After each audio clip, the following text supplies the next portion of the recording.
It's been a long time since the last update on living with an EV.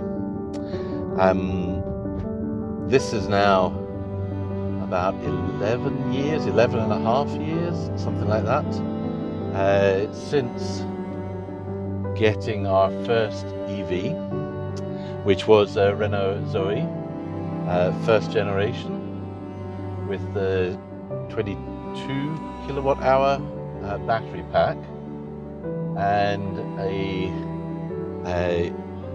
usable range of around about, well, in sort of day-to-day, kind of 80-90 miles, something like that. If you could push it and you're being gentle, you would get over 100 miles. I think my most was like 126 or something like that, if I remember rightly. Let's go back a long time. And but we had that car for a long time, nearly 10 years, something like that. So it did us a great job over that time. But we have moved on over all of that amount of time, and I've had an update maybe a year and a half ago or so, something like that, when we said our farewells to the Zoe, and at that point took on a Hyundai Ioniq, the kind of first body shape, but the second generation of that, so with the 38.5 kilowatt hour battery and a super efficient car. We still have that.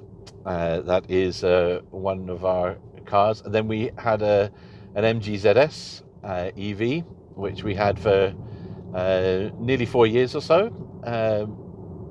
And then, but we got rid of that about a year and a half ago now. So it has been a while since an update on this.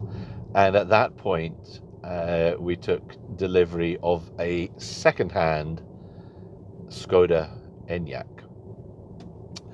IV80. So with the 77 kilowatt hour usable 82 kilowatt hour, something like that, in the complete total capacity of the battery pack. So the bigger of the batteries on the MEB platform. So the family, we were just chatting about things the other night, and my son was asking, so when did you last do a video for the channel? I said, oh, do you know, it has been forever since doing a video. So I have a half day today. I thought, do you know what, I will just do a video as an update on kind of where we are with life with an EV, or two, as now is the case. So actually we've had a couple of EVs for a few years now, but we've fairly recently had a shift in where we're living, still in Aberdeen, but now with off-street parking, which makes life so much easier than it was in the past. So we have a charger at home, one of the Omi Pro chargers, and we're on the Octopus Intelligent Go, I think it's called, tariff. So we get the cheap electricity between 11:30, 5:30, and if you plug the cars in to that and set how much charge you need, by which time, it will do the smart charging thing and make sure you have what you need, but will do it at a time when you get cheap electricity, or it brings the level down for when it's charging the car. So in general, that works fantastically. With the Hyundai, it's completely seamless, because Hyundai allow the Omi kind of into their back end to be able to talk to the car directly, so it knows how much charge the car has, So you log in to your Hyundai account through the Omi app, and it can keep tabs on what charge level the car is at as it's charging on AC, and so will stop when you need. With the Skoda, it's a little bit different. When I first got it, a year and a half ago, a year and a bit ago, back in January 2024, you could do that as well. But Skoda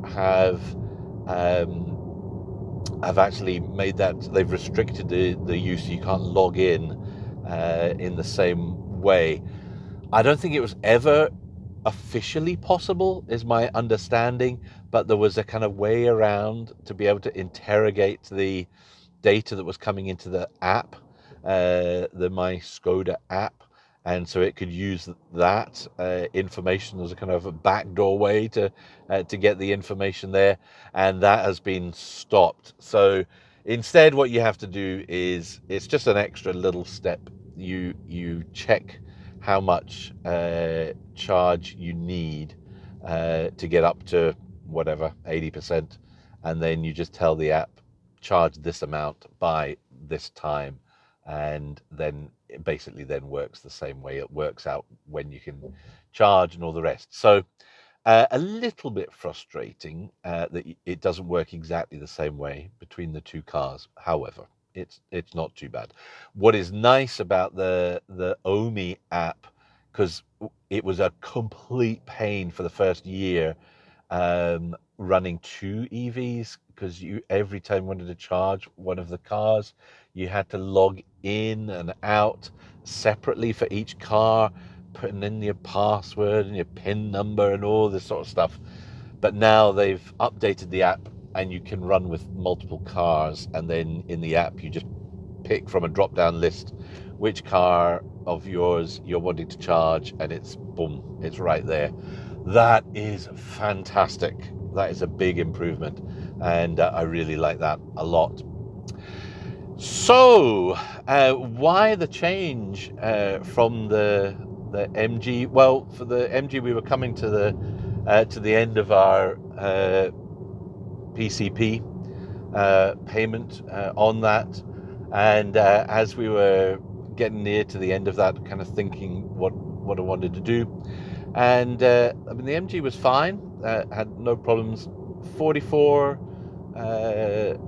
kilowatt hour battery, so there just was that thought, oh, do we want to keep that one for a long time, or go for something else? It was noticeable that the Hyundai with the smaller battery had a much bigger range because it's just so much more efficient.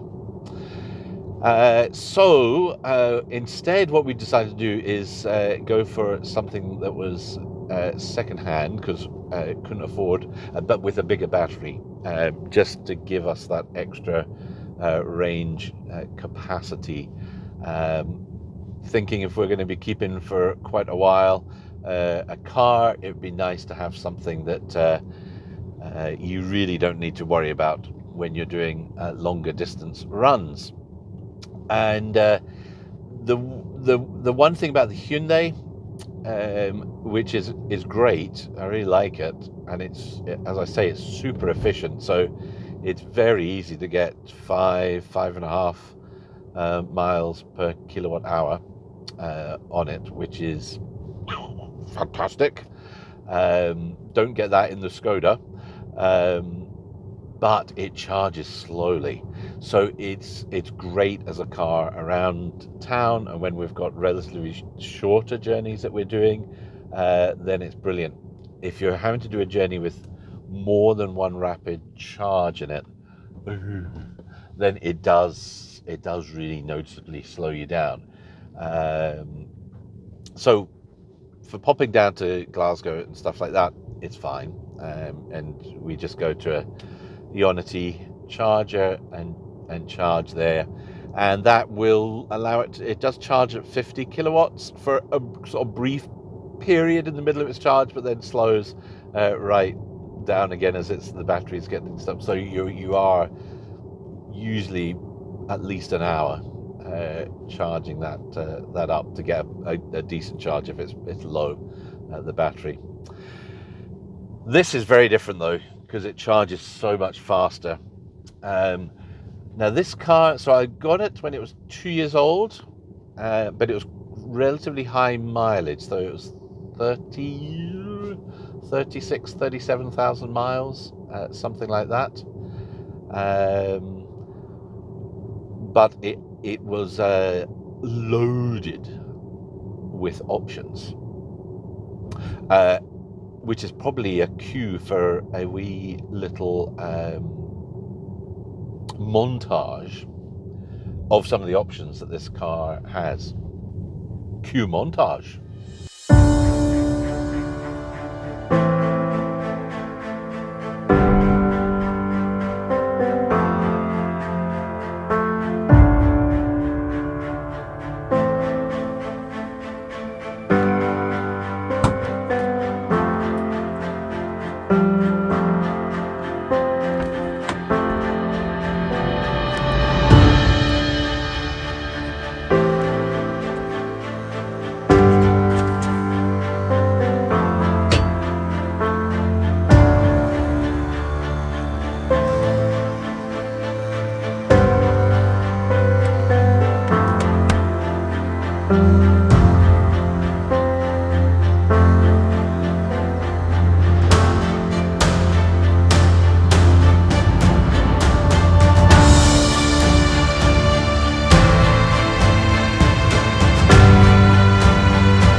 So what was interesting about this car is that none of these options were listed when the car was where it was on sale. So it was just listed with its kind of the basic spec in the kind of description.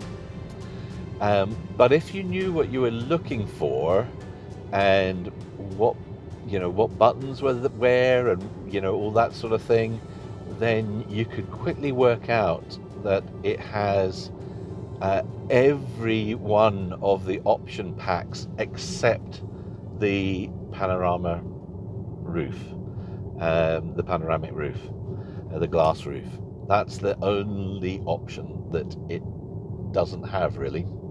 It doesn't have the 21-inch wheels, but it does have the upgraded 20-inch wheels, which I think is probably a better compromise for ride quality.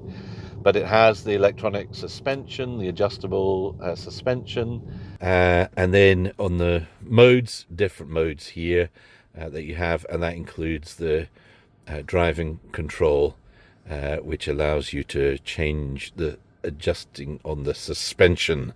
This is nice, all the way in my individual mode to maximum comfort.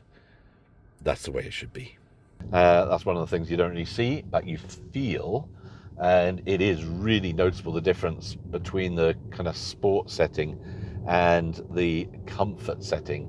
I tend to have it in the comfort setting, or indeed in a individual setting I have that's even makes it a little bit that softens up the dampening even a little bit more, because I'm getting old. And to be honest with you, I don't want to be going down the road like this all the time. Very occasionally I put it in sport mode, just for a bit of fun, because it does sharpen up the responses a lot. But most of the time, pottering around potholed roads, I'm totally good with it just being in its most comfortable setting. And then it does quite nicely glide along. I suspect if it's on the 21-inch wheels, it would struggle a bit more to do that. But otherwise, it's got the whole kind of leather heated seats, front and back, electric seats, the memory seats.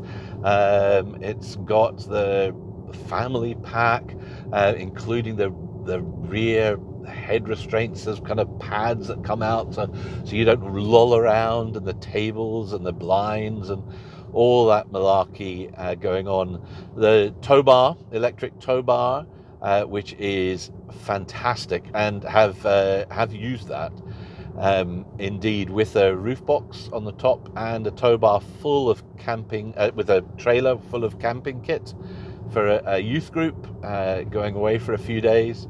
and lugging that about 300 miles or so kind of round trip, and it was perfect. It was great. I'm sure it would have been affecting the economy, but I was not in a rush, so I wasn't going very fast anyway, so I didn't notice a huge difference in the economy. Speaking of which, I think I'm averaging about 2.9 miles per kilowatt hour over the... In fact, I can just have a look on here and find out what it is. Yes, longer term, so for the last 14,000 miles and 539 hours, it's 2.8 miles per kilowatt hour. On this, since I last charged it up, I've done nearly 70 miles, averaging 3.3, and that's all just been pootering around the town kind of mileage. So it is not as economical as the Hyundai is, but it is about as economical as the MG was. Might even be a little bit more, which is kind of surprising. This weighs a lot more, 2.2 tons, something along those lines. Yet it is, and you notice it when you're driving. It is fantastic at coasting. So it's interesting the differences between the two cars, and one is just how the kind of regen works, and the Hyundai's well, they both have a partly kind of automatic regen kind of mode where it's looking ahead, and if it sees something ahead, it's going to slow the car automatically, but they work slightly differently, which is when you're bouncing between the two cars, it's just an interesting thing you've got to remember how the two cars work when you let off. So this one wants you to coast a lot, and it is really good at coasting. So when you let off the gas, it just keeps on rolling. Now that must be a combination of the weight and just the rolling efficiency of the car. So it's noticeable even when you have the regen off on the Hyundai that it will slow down quicker when you're rolling. But of course there's a lot less potential energy in the car as it's doing that. However, so that's one thing there. But in general, when you're on a run and a kind of motorway run at sensible speeds, I'm usually kind of 3.5 miles per kilowatt hour. There are folks online who are saying they're regularly getting 4. Oh, they must be doing really well, or I'm not doing really well. But 3.5, 3.7 sometimes I've seen on a kind of motorway run. That's all doable, and that gives you then a good range with the size of the battery here. So compromises with getting a used car is that, of course, the battery has been used, and well, I just gave a bit of the game away there by saying partly because of our own move, and we had quite a lot of runs down. We've been down to London, over to Ireland. We've had a trip, well, in fact, a couple of trips way down to the south of England to London, and then just a bit north of London. So we've done a lot of miles this last year, about 16,000 miles or something like that, or maybe 18,000 since we've got the car. So quite a lot of miles. So that's inevitably going to have some impact on the the battery life. But the battery is so big in relation to the other cars that we have had that you don't really notice, and it is plenty good enough for us. And what I'm suspecting we're at is that that kind of initial degradation that you might have in battery life over the first years, if you kind of look at some of the folks that have studied some of the batteries and what happens with them, there quite often could be a kind of sharper degradation initially, and then it levels off. So that is my man maths kind of expectation, is that we're in that kind of more gentle decline bit in the battery life now. And certainly over the last year and a half, I've not noticed any difference at all in it. And what that means is that it's easy to do 200 miles, and for our journeys on the motorway, for our kind of regular runs from the central belt in Scotland back up to Aberdeen, you can just sit with the cruise set to 70 miles an hour the whole way home, and it's fine. You get back and you've still got whatever 30% left or something like that on the charge. So it is no bother. And when we've done the longer runs down to Englandshire, I think most of those we did with just maybe two stops down.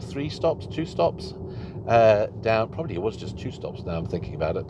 And then so you're stopping for, and this car has got the there was a weird thing with these initial Enyaqs where they only came with 50 kilowatt charging, and you had to pay for the optional extra of getting the faster charging.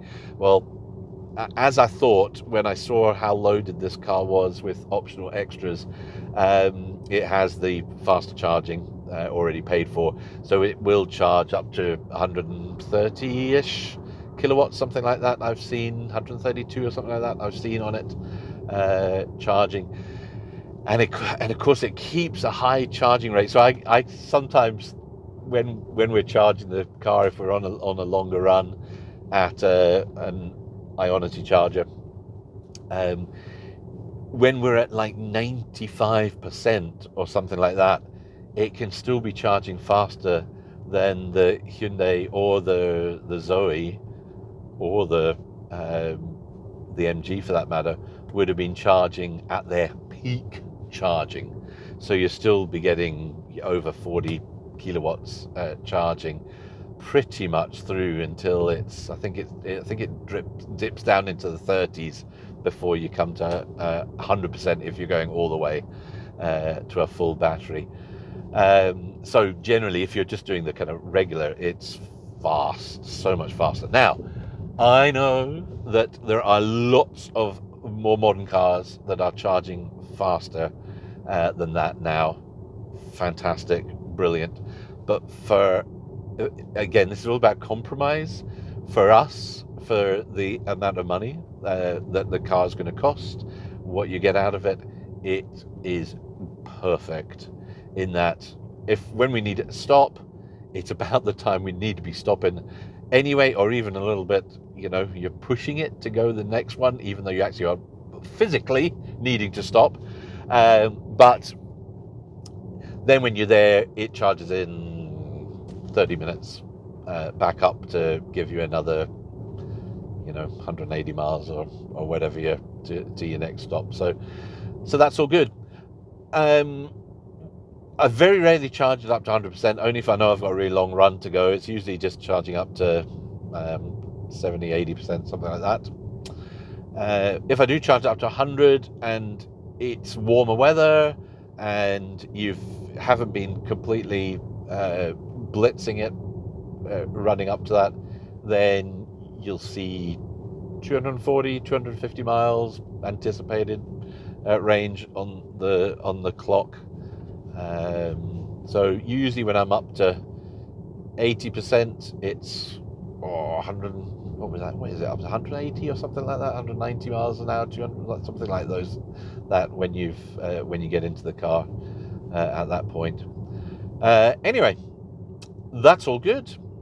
So yeah, I really like the car for longer runs. It is just brilliant, and the way that the adaptive.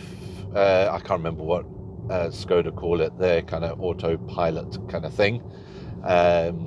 Autopilot is not a thing. Yeah. But their adaptive cruise and all that, it works really well for the kind of keeping in lane, following the lane, steering there. It's nice, and it's the wheel has got, it's like capacitive sensors in it, so you're not having to keep yanking it or moving the wheel. You just need to be touching it, and then that's it, all good. So I like that. One of the things I didn't know about until getting the car was how the MEB, so the VW group electric car platform, how it deals with when you're not touching the wheel enough, what its response is. And it is clever. So it kind of caught me out in this. I was like, what on earth is going on here? So what it does, you get your normal warning that comes up saying, please keep your hands on the wheel. And then that will go to red after a while and will chime at you. If you still don't do anything, then it taps the brakes automatically to kind of jerk you. And I think it does that 3 times. And then if you still don't do anything, then it starts to slow the car down, puts the hazard lights on, and it is going to bring the car to a halt there.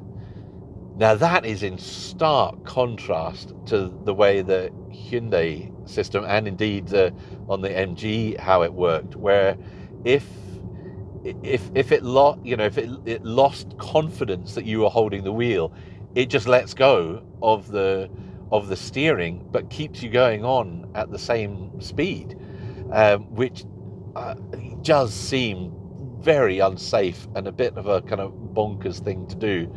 But that's how they've implemented it.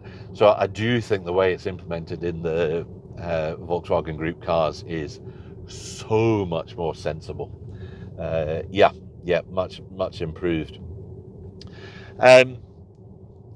The other thing that is different about this one from all of the other EVs that we've had, they've all been front-wheel drive.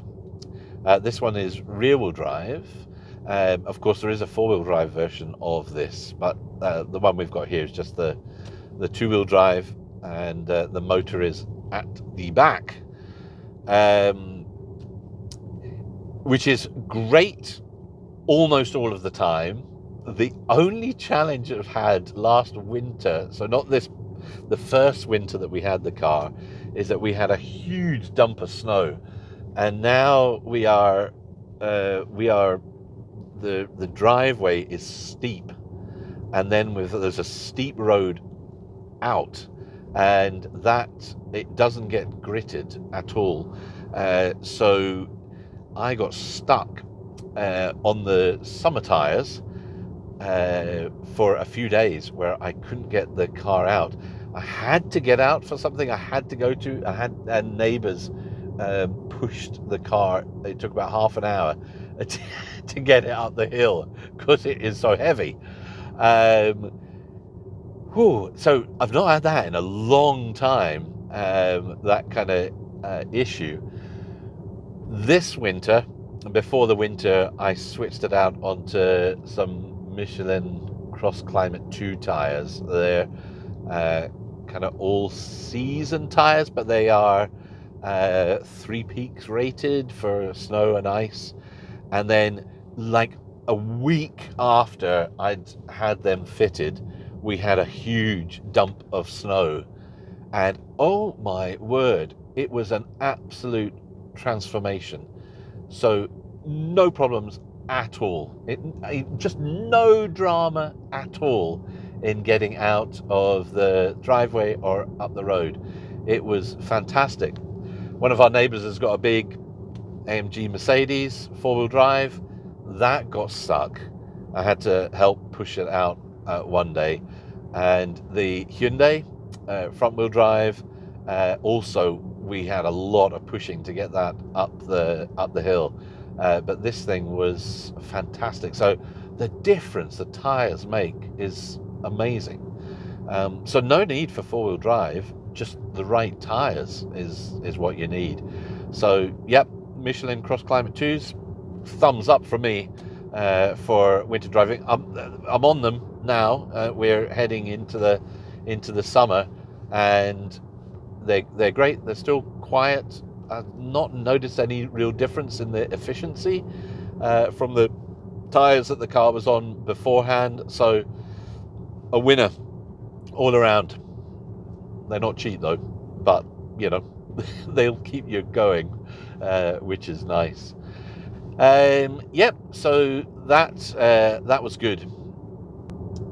One thing I really do appreciate about the Skoda is, and you do notice this between the Hyundai. So actually the Hyundai is, well, I suppose it's an older design car, but it is a newer car for us. So it was made after this one was, but this is so much quieter. It is one of the things about the Hyundai. It is quite a noisy car. Just the kind of the general, I mean, noisy for an electric car, but the kind of noise, just the in the body. So the noise that comes up through seems to reverberate around the body in a way that it doesn't. This car is really quiet on the motorway. It's really nice to drive in. Double glazed glass on the sides here, which helps, of course. And then, yeah, you can tell that there's a lot more kind of damping in the body and around it, just the way the doors close and things like that. One of the things that has improved quite a lot while I've had the car is the software. So the software in this first generation of the Enyaqs, as in quite a few of the other MEB platform cars, has been a weak link. Now, from what others have said, the Skoda kind of platform has been, well, it's all based on the same platform, the software as well. But the Skoda was maybe a little better than the Volkswagen, what was on the ID3, ID4. I've not experienced that, so I can't really tell. I have found it reliable. It's just a bit slow. So, and it's the kind of niceties. So when you first fire it up, it's just a bit slow to get everything going. So, like if you're wanting to load a location, I mean, I can be right out of our kind of scheme onto the main road before the sat nav is really ready for you to tell it something and ask for a direction, rather than it just being immediately firing up when you first turn on the ignition, which is generally the way it is for certainly for the Hyundai. It's just kind of there pretty much as soon as you fire everything up. Once it's up and running, it's fine.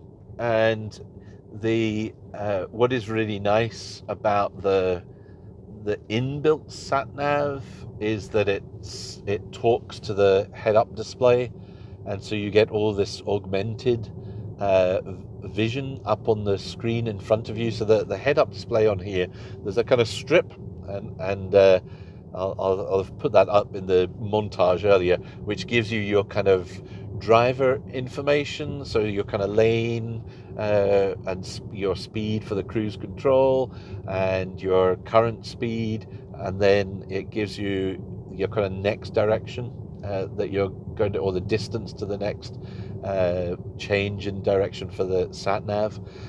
And that's one kind of screen, but there's a second much larger screen above that, which is a good chunk of the windscreen. It's right in your eye line, and that does all of the kind of augmented reality stuff.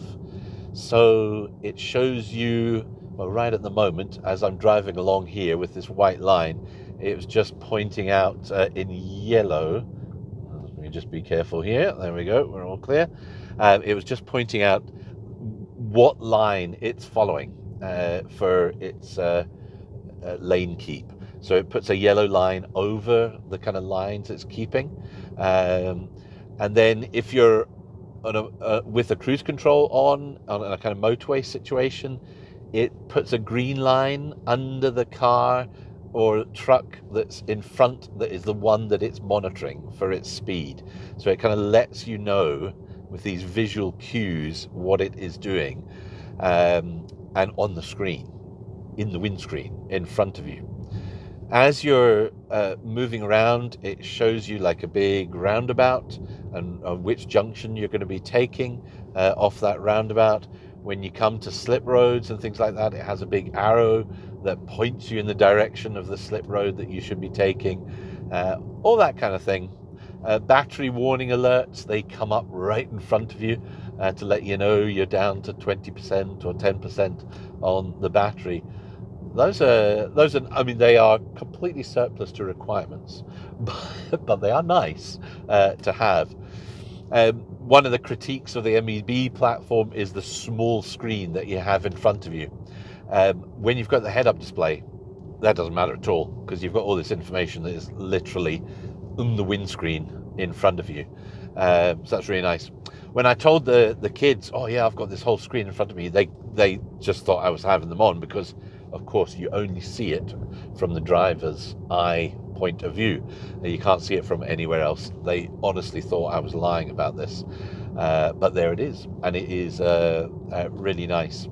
The screen in front is actually, I mean, it's fine for the view in, you know, but behind the steering wheel here, and you can change it, what it shows on it as you're going. I tend to just have it in its kind of standard setting, with the speed kind of control in the middle, and then you've got your driver assist stuff on the left, and then on the right you've got your kind of trip computer information there, and that works fine for me. Works all really well. And then the other thing is, of course, it has Android Auto and Apple CarPlay, and so I quite often am just connected in with the phone with Android Auto, and you can use Google Maps and all of that.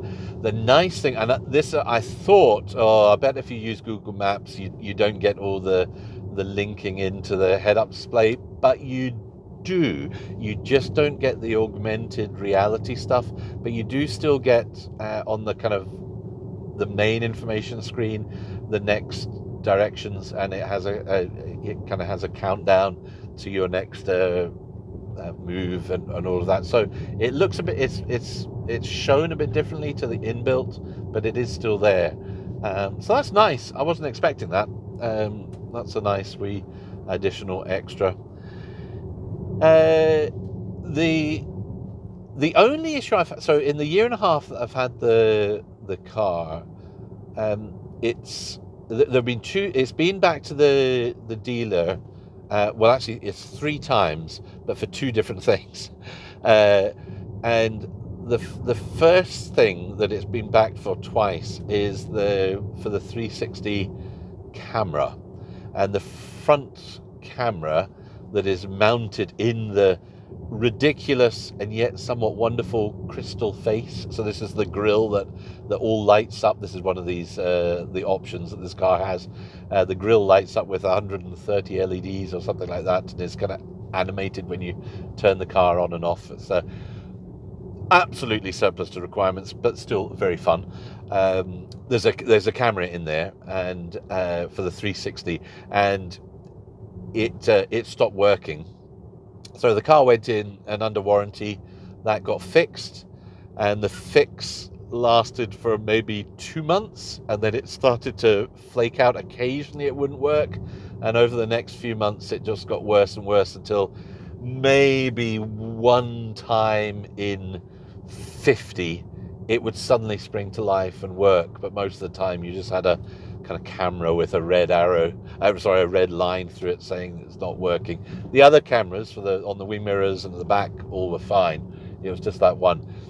But when you get used to it, it's quite handy to have, especially for parking, for this beast.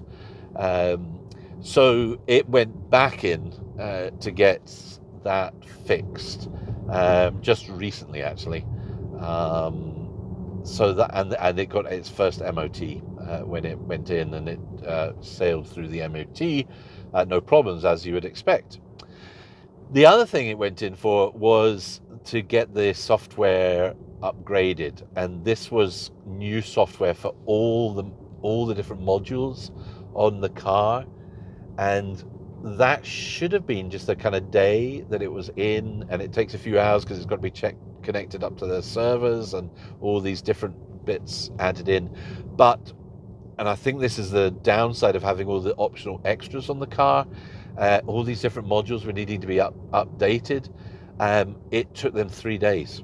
So I did not have the car for 3 days while they were trying to do this. And I think what was happening is you had to do everything kind of in a oneer, it seems like. And so it would go so far, and then something wouldn't upgrade, and they'd have to start again, going through the process. Anyway, it did get done, but it took a long time. Now, subsequent to that, there have been quite a lot of updates have just been coming to the entertainment system over the air. In fact, new apps have been added for battery temperature and things like that just in the last few weeks. But yeah, that was a bit of a. Thankfully, I had a courtesy car through all of that period while it was in, because I needed that.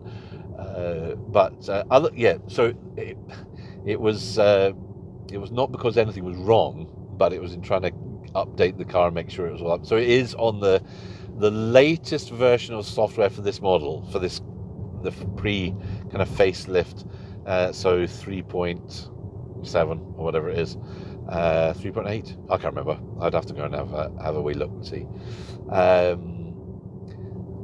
The newer ones are all on Model 4 or 5 or whatever version software, but for those you need new hardware.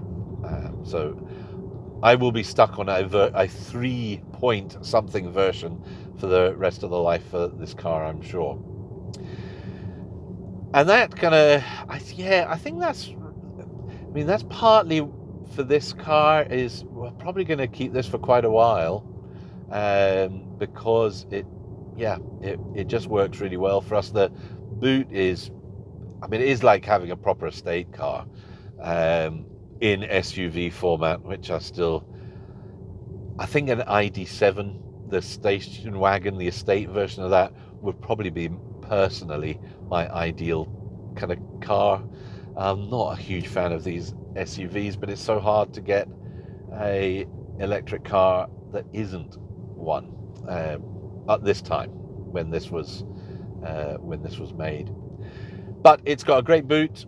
The two dogs are great in there, so for pottering out, it's just it's wonderful, and really enjoy that, and they do too.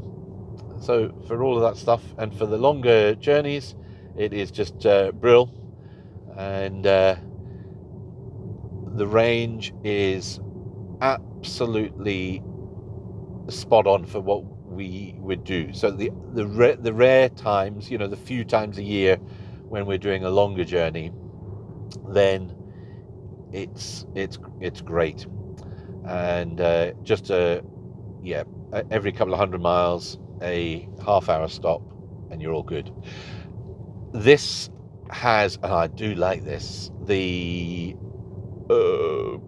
plug. I can't remember what the name of it is now. The sort of plug and charge. So you just for Ionity, which is what we've been tending to use for this when we're on longer runs, we have the subscription, and you just plug the car in. You don't have to faff with the apps, and it just charges, and it just links through automatically to your account.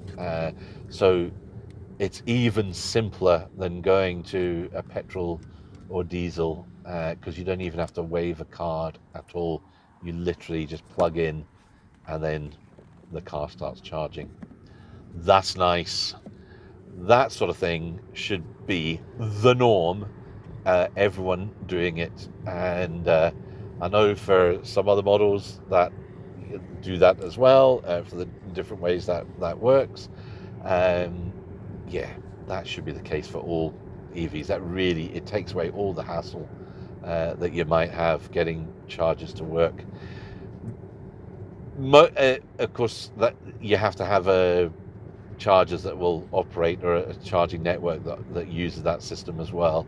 So Ionity does, so we tend to use that if we're out and about, deliberately find our way there, because we have a subscription for the lower charge rates with that too. Yes, so that's the way that works, and that's nice. And there it goes. Like it. So no card or anything, just plug it in, and it is connected to the car, and we are starting to charge. That should go up fairly soon, though we're at high state of charge, so yeah, starting to.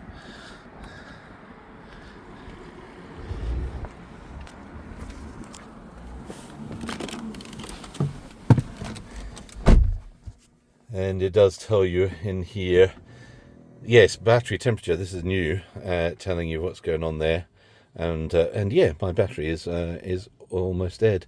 No surprise there, charging. Ba-dump. And then on here it'll tell you what your charge rate is. So yeah, I'm way too high. Starting a charge. Usually if we're at Ionity, we're at like 10% or something, and then you're up to 130. But I was just showing you kind of what happens for the plug and play, whatever. I can't even remember charge. It'll be on here somewhere, what it is called, but I can't remember. Oh yeah, plug and charge. There you go. That's what it is. No, I don't want to do that. There. Yeah. So yes. So you can kind of see, in general, it all works fine. Well, I suppose just since I'm in the car and pootering around, a kind of update on where we are in EV land, and it's there was a while. I mean, it must have been earlier in the year where, for some reason, my social media, and I'm not on. I abandoned Twitter some time ago. Well, a couple of years ago, 2022, I think, when a certain CEO bought it. I said, that's enough of that for me. So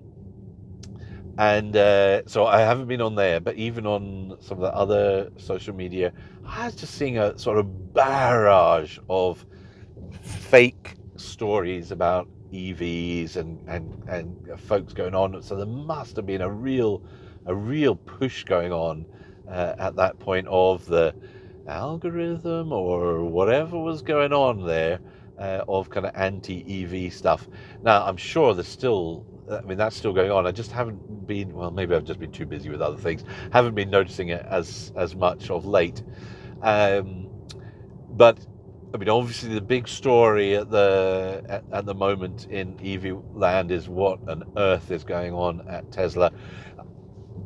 Those of you that might have seen any of my previous videos from years past will know that I have had big question marks over the CEO of Tesla for quite some time, and I just do not understand why he is not being forced out. That company is, I would yeah, if I was one of the other folks working that company, I'd be just, please let this roller coaster end. I just want to be doing a good thing, making good cars and all of the rest. There is still a lot to like about the Tesla cars themselves, but man, everything else that's going on around the brand and all of that is it's fascinating to see on the continent in Europe. Sales are struggling. That is less so the case here in the United Kingdom, which is interesting. Yes. Personally, I would like to see fewer sales going on as a bit of a statement about, those who have, shall we say, alternative views on politics and rights for individuals, despite all their proclamations for free speech, ha ha ha ha, and all that. So yeah, man, that's got to be pretty grim there. Otherwise, I mean, it is fascinating how quickly things are shifting and changing. Yeah, and how much more mainstream things are getting. So you really notice it now if you're doing longer runs, even in a country like Blighty here. It is so much easier, and it really is. You don't need to think about it in the same way that you used to have to do 10 years ago, say, in making a long journey. You can just jump in the car, go to the next big charging spot, and you know you're going to get a charge. Those charges might be expensive, but you know you're going to get a charge, and that wasn't the case in the past. On the cost of the charging, yeah, so as I mentioned, we use Ioniq for our longer runs, so we are getting a cheaper rate for paying for a subscription to get that cheaper rate, which works fine for doing that. If you were, I mean, we're at the point that we're only going to be paying when we're on a long run, once every few months or something like that. So if you end up with a charge that is quite expensive just because you have to charge at a place that is 79p per kilowatt hour or something like that, then, well, you just do it, eat the cost, because it is not a regular thing. Most of the time we're charging at home at 7.5p per kilowatt hour. So yeah, you'll take that. It's like the driving and filling up the car on petrol or diesel at the motorway services. You're always going to pay a bit more for that. The charges are a whole lot more, but you get what I mean by that. So that that kind of the infrastructure thing is, I mean, there are always going to be problems and faults as you go, but in general, it's so much better than it used to be. And then the range of options for cars now is really expanding so fast, and from much cheaper options now, like the Dacia Spring, the Renault 5, the new Renault 4. I think I find more appealing than the Renault 5, cute though it is, but just that the kind of, yes, that alternative retro of that. Never had a Renault 4 growing up. We were more of a Citroën family, so we had Citroën Dians, we had Citroën 2CV in the past, which are very similar to the original Renault 4. The Renault 4 was kind of the Renault's response to the 2CV, but I do quite like the look of that. And then the plethora of cars coming over from China, which are iterating so quickly now. It's impressive. It is impressive how quickly things are developing there. So you see EVs all over the place now, which is grand. Last October we were in Greece, and far fewer EVs there, though we did see some charging stations when we were around and about there, but not nearly as many EVs as you would see here on the roads. I haven't been, it's been a few years since I've been back to the States, and when we were there we were in Alaska, and you saw very few EVs there. Be interesting in the lower 48 what the case is. I assume there are Teslas all over the place, but for other models, didn't see so many around. But here, you see them all over the place now. And I know lots of folks that have them, that have taken the plunge and have appreciated doing that. So that's good to see. So the sales of, despite all the Tesla issues with sales, EV sales in general seem to be still growing, which is good to see, even despite all of the rhetoric and all of the crap that is going on at the moment in politics, and particularly politics that is shifting towards, I mean, even shifting back to coal in some, I mean, it's bonkers, utterly bonkers. But there you go. What do you do when you put old farts in charge of things who haven't a blinking clue what is going on in the world? That's what you get. Yeah, I think that's all quite encouraging, really. The used, so I haven't really, obviously this is about a year and a half ago we got this. I haven't really been looking at the used EV market to see what, I've seen a few folks in videos saying it's up and down, and in a bit of a down at the moment. I guess I think for both of these, the Hyundai and this car, we're planning to keep for quite a while, so it doesn't really bother us at the moment with what's going on there, but we'll see. This car is now on a kind of on an extended warranty. It's still under warranty, but it's extended, so it's being this platform was just a 3-year warranty. The Hyundai is still fully under warranty at the moment, so we'll see how that goes. I mean, that's the issue, isn't it, of buying second-hand and a car that's kind of heading out of its warranty. The MG, we never...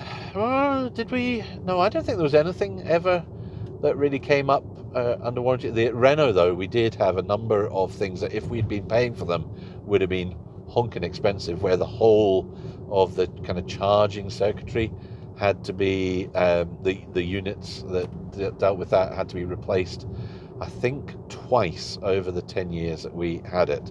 So the motor didn't need to be replaced, battery pack didn't need to be replaced or anything like that, but it was the kind of charging, the onboard charging control bits that needed to be replaced twice. Both times were under warranty. Once when it was just, I can't remember, 2-3 years old or something like that, and then another time later on, but I had the extended warranty still running on it, so that was all covered. So yeah, we'll see. Bit of an experiment, really, but we're not in the early adopter stage of EVs any longer. We're now these are properly mainstream, so I am hoping that means no great issues to worry about. There's a YouTuber based over in Switzerland, Matthias, I think it is, if I remember. I should have taken a note of this because I'm doing this without any notes. You'll have picked up on that as I'm going. Who runs a channel about the Skoda electric vehicles, which is great. Thank you, fantastic channel. Finding it really interesting, and that is a labour of love to be doing it in German and in English. So huge kudos for doing that. In that, it was talking about some of the matters related to the Skoda platform and some of the issues that there still are. So these cars, these initial cars, we do not have battery preconditioning. for if you're on a longer run and the battery is cold. Now, that has not really, because most of our driving it doesn't need that. It's not really been an issue, and whenever we've been on a long run, then we've been on a proper long where we've done multiple charges. So, and of course, once you've charged once, then the battery is fully up to temperature. So the subsequent charges are all fine. So it hasn't really been an issue that we've had to deal with ourselves. But I can understand for those that live in a colder climate, even than we do here, that it would be a bummer not to have that, and it would be nice to have. The newer models do have it, which is a bit frustrating if it's not going to be added. So I mentioned earlier that one of the new apps was a battery temperature app, so you can actually go on to an app here, and it tells you exactly what the battery temperature is and whether you're in the good zone for rapid charging or if it's still too cold. And I suppose if you know that, you could do a bit of driving style changes before you get to a charger to help put the battery temperature up a little bit before you get there. But as I say, it's not really been a big issue for me. But the car itself is, it's good. I don't have any of the sort of negative issues about the MEB platform. A lot of folks have. As I say, for our use, it's great. It's a really good balance. This has got the more powerful motor for this with the bigger battery, but it's no speed demon, but it is plenty fast enough. The newer models have a more efficient motor at the back, which is quite a lot more powerful, and that would be nice, of course, and especially the efficiency gains that come along with it. If I'm remembering rightly, it's like, so this is 200 and something, 202 or something like that, and that is 260-ish, 270. It was quite a big improvement. And then the four-wheel drive version is more again than that. So I'm sure they're quite fun to drive. But when you've got the car set on adaptive cruise on the motorway, it doesn't really matter, does it? You're just sort of chuntering along at the speed of the folks in front of you or at the limit you've set. So, yes, there we are with that. And I suppose that's kind of where I'm at with things, is that we're beyond the stage of the kind of having to make the major sacrifices in order to run an EV. So running the Renault Zoe, as we did for nearly a decade, did involve some changes in how you went about your driving.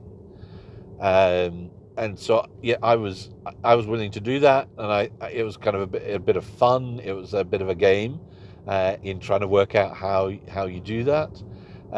So I quite enjoyed all of that for those first years, because you did feel like you were a bit on the out in the Wild West and exploring new territory, which was good. That was all good fun. But we're in a different stage now, where it just kind of works, and so it's more about expanding then the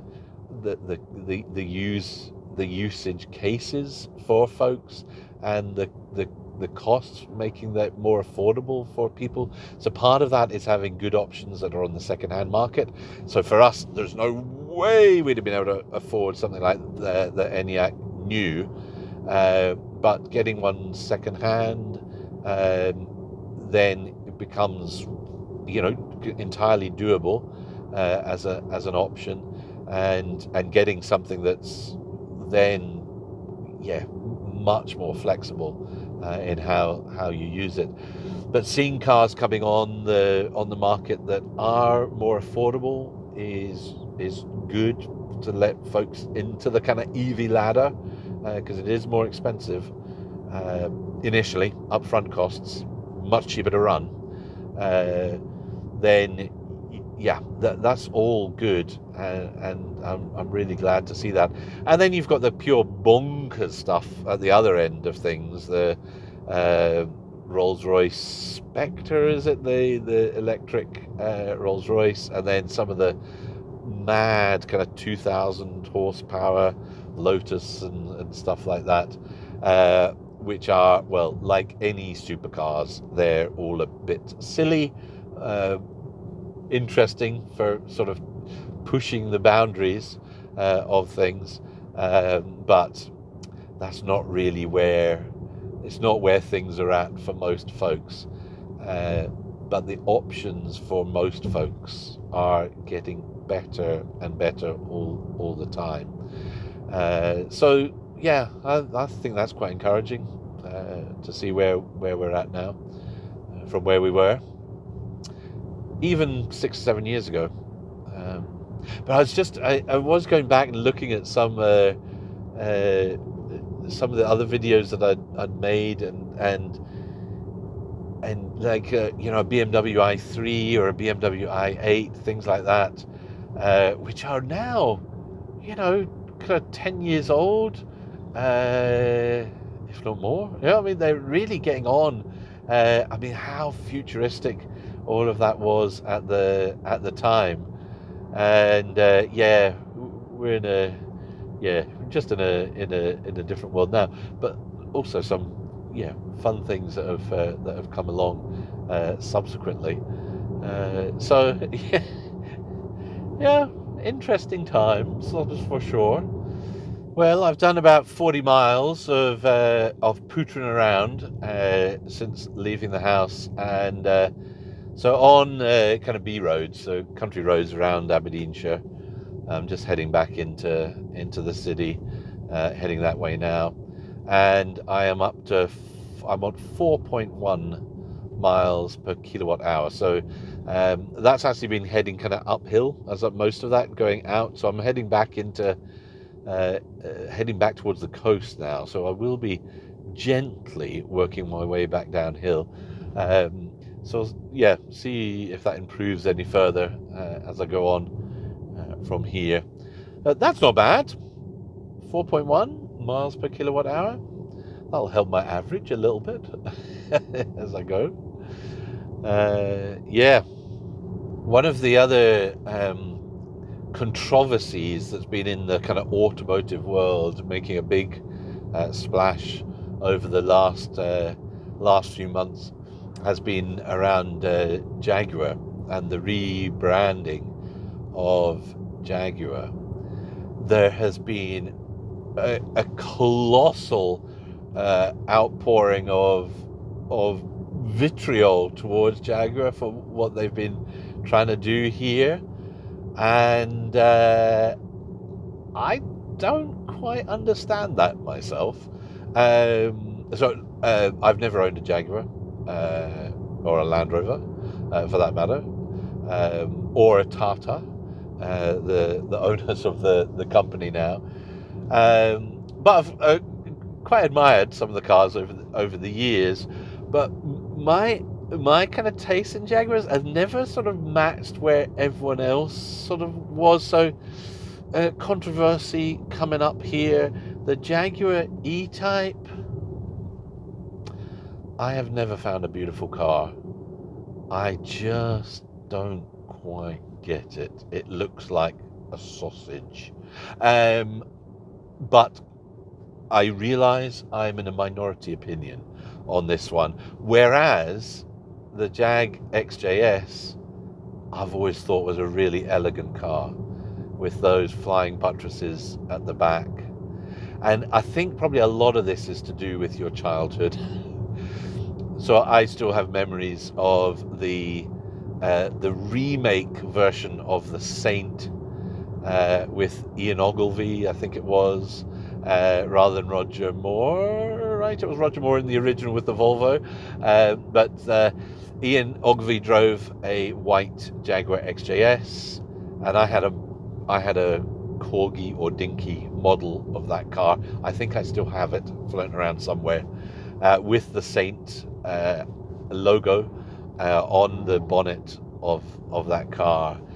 So that has always been my kind of sweet spot there for Jags.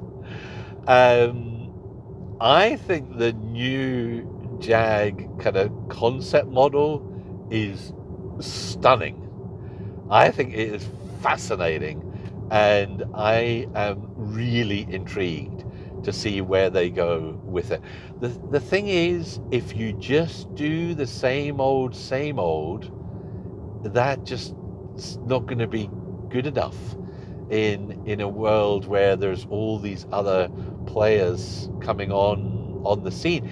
You've even seen that. I mean, you're seeing a bit of that with Tesla, I think, of being the kind of, breaking things in creating a new kind of mass market and what they were doing, and then getting a little bit too stuck in the kind of status quo, and then losing out to others that come along and innovate around them, and are doing things better now than Tesla is doing. So yeah, I think what Jaguar are doing is really interesting, and if they can pull it off, then hats off to them. If they can't pull it off, then, well, where was Jag going anyway? Yeah, I mean, they were due to go into just a slow, steady decline anyway. I mean, what they're trying to do, it does not sound like it's going to be mass market in any way. They are going elite right up to the top in what they're trying. I don't know if they're going to be having other things that will come down kind of below that in the future, but we are talking major luxury car thing. So yeah, I don't know. I'm intrigued. But I do quite like the design. I mean, it's very simplistic, and yet the kind of proportions of it are stunning in the way it's the way they've laid it out. So yeah, I don't, and well, as for the kind of talk about the advertising kind of imagery, I like that. I like things that stir things up, and that was good, if you ask me, and challenging people to think about their preconceptions of things. So yeah, I think quite interesting. So that all gets a thumbs up from me. I'm really intrigued to see where that goes. And there you go. There's a Bentley that just goes past us. Speaking of just kind of doing the same old, having done something really quite interesting when the Continental GT was first launched, and now it's just kind of iterating the same thing over and over. Yes, maybe doing something completely different, be more challenging and interesting. There we are, my tuppence worth on the Jag controversy of the moment. We did have up to maybe a year or so ago, last summer probably, we still had a little old Citroen C1 floating around, that did 200 miles a year. It was really there for kids to practice driving on. It was manual gearbox, of course, and all of that. But the rust bug got it, so it headed off to car heaven. So now we do not have a petrol or diesel car at all. We are an all electric household with the two EVs.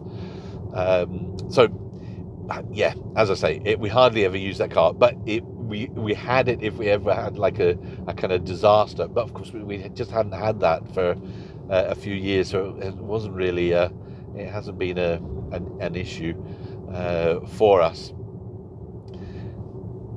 That being said, because I follow quite a lot of automotive YouTube channels, and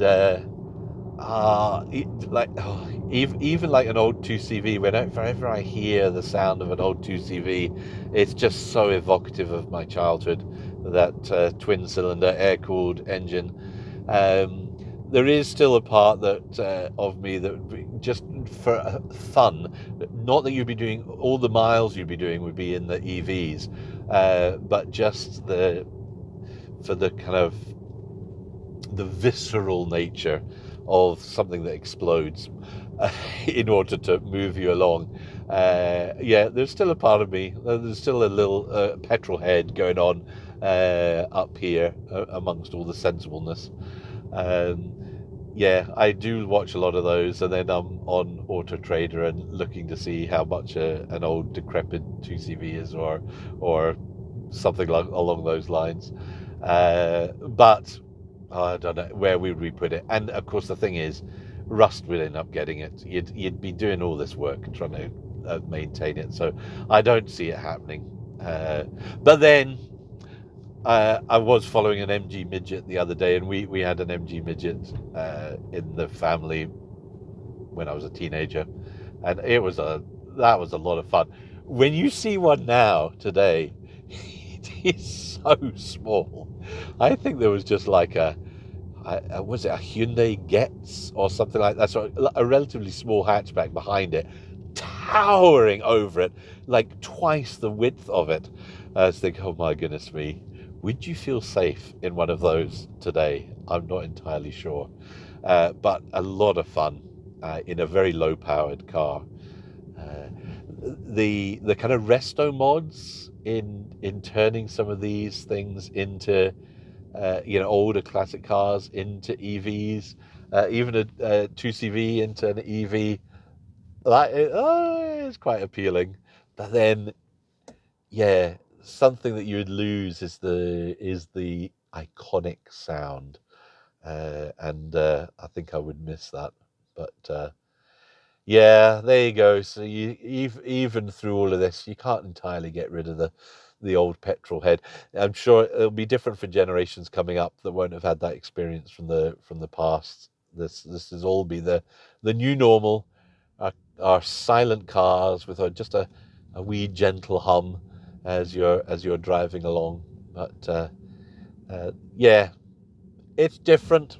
It's not right. It's not wrong. It's just different. So I mentioned earlier that the way the adaptive cruise and regen, when they are on their kind of in their sort of self-driving kind of modes for the Hyundai and the Skoda are different. And one of the ways that they're different is how they when you're traveling along, how they approach something. So what I'm going to do is I'm going to shove onto the sat nav home here. Where are we? Home. Half an hour away. Right, I'll get this up and running, and then I'm on. I've just hit the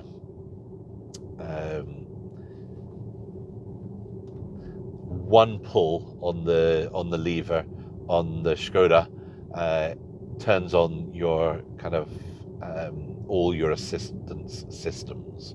So now it's self-steering, and it's monitoring lanes, and it's doing the speed.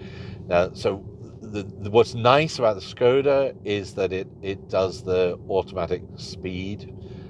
So it's looking at the speed limit signs around you and will change the speed to match those on the cruise control.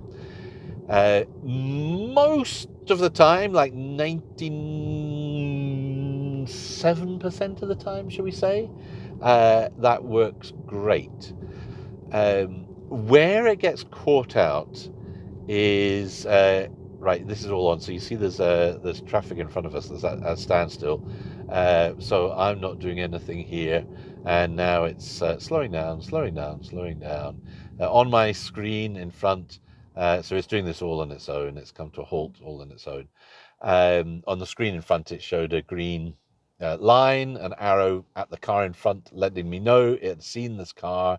That's the one it's going to be keeping an eye on.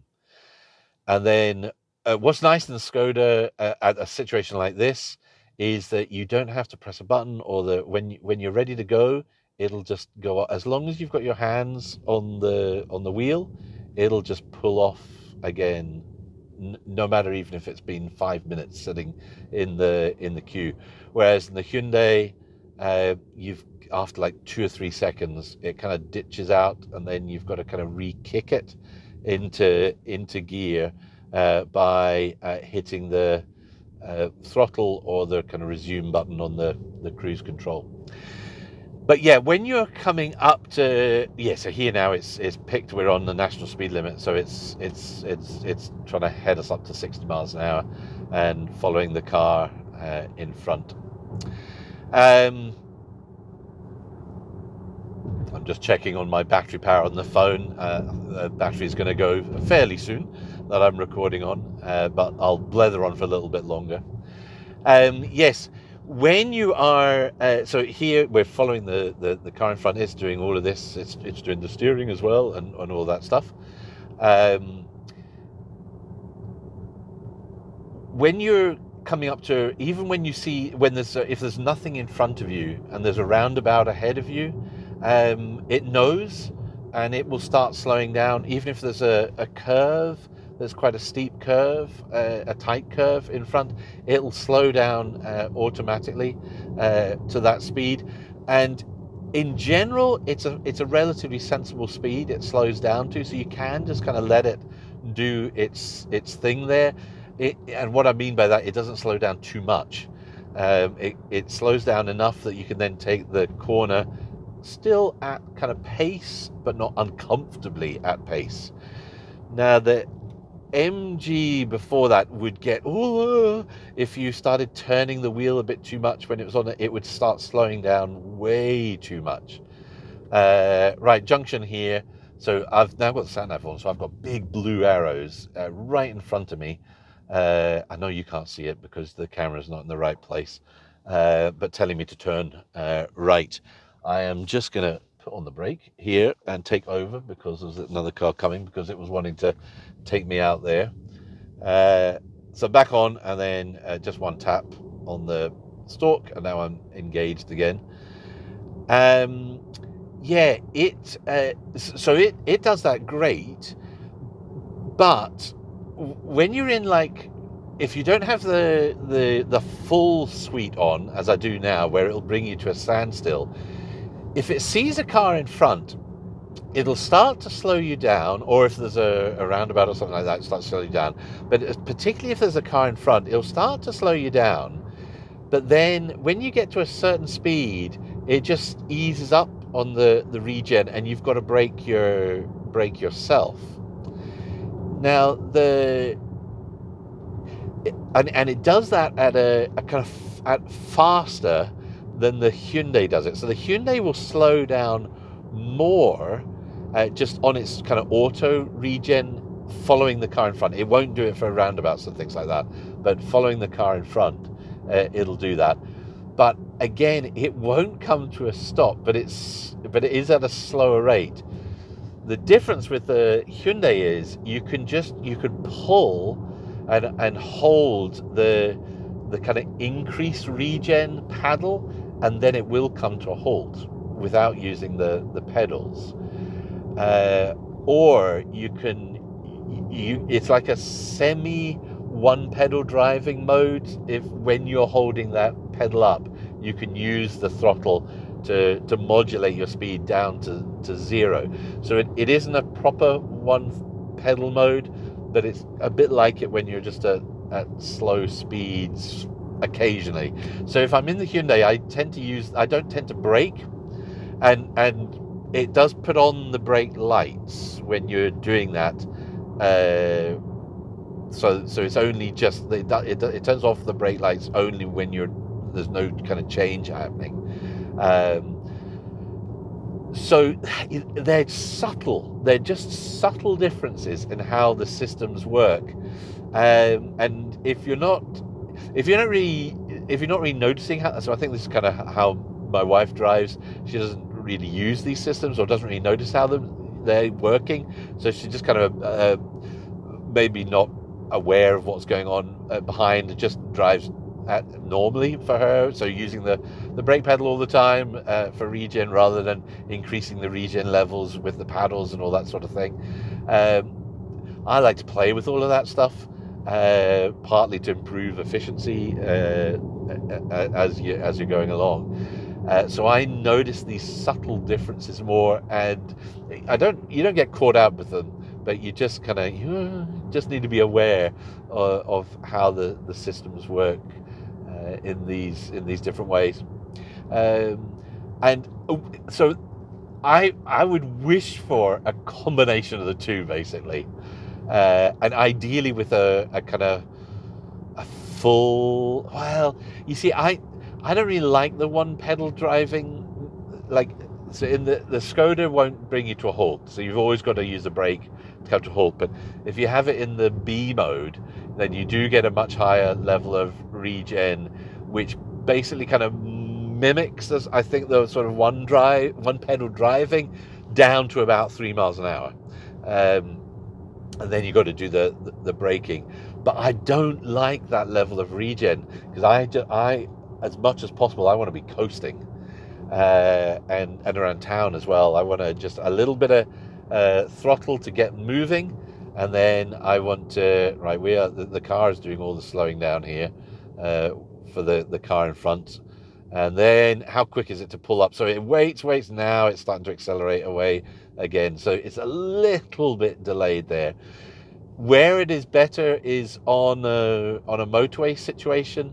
If you're coming up to like a truck in front of you, and as soon as you start indicating that you're going to overtake, it puts the gas back on. It accelerates back up to speed so that you can accelerate, past it, or keep your speed past it, rather than some cars that kind of you've got to pull out and then it waits and then accelerates away.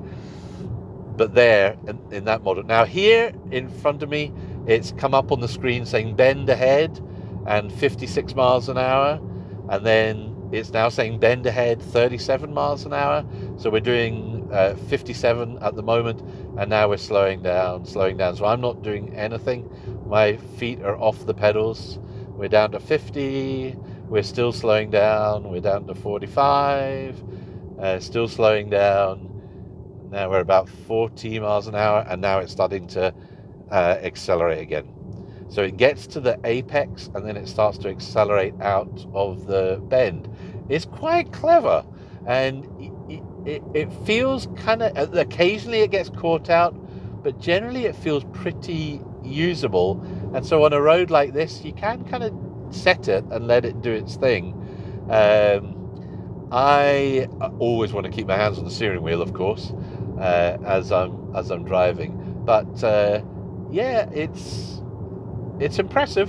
It is quite impressive. I mean, you can let it do. I mean, it's steering around this corner here on its own. But of course, when it does let go of the steering, I mean, it kind of hangs on, but then it'll start to veer out. It'll just go wide. Need to be careful of that. Yes, it is not full self-driving, but it does make life nice on long journeys, and just taking away some of the little details of driving. Yeah. So yes, where it gets caught out on the speed thing is there are a couple of times on the kind of last 50-60 mile run to Aberdeen. There are 2 slip roads that are off that have a really prominent, and it is because when you come to the slip road, there's a tight turn as soon as you're at the end of the slip road. So they've got a speed marking there of 40 miles an hour, and it, of course, the car sees that and picks it up. So you're merrily cruising along at 70, and then suddenly it'll start to slow down when it sees that, and you've got to tap the speed back up on the stalk to get yourself back up to 70.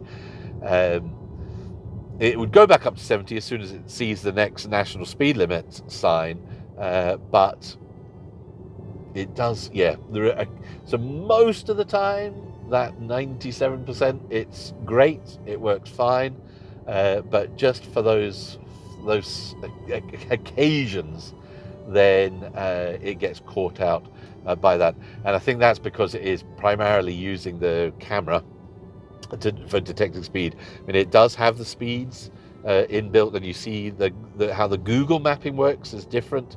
So it doesn't do it for the Google. It's kind of on the map rather than on the camera. So the camera is better, of course, because it's picking up things that have changed in the real time, but inevitably, occasionally, it gets caught out with that. And there we go. So that was all. I've not touched the brake or the throttle through all that junction. How that worked. Yep, nice. And I think that's us. So that's just my week kind of update on where I'm at with our Hyundai and Skoda EV fam now. I suspect the battery on the car, 40%, still got over 100 miles, it says. No problems there. But on the phone, it's going to give up the ghost any moment. So I will say ta-da, and from my update, and I hope you're all doing fine, and if you're EVing, you're enjoying your EVs as much as we are. All right, take care. Bye now.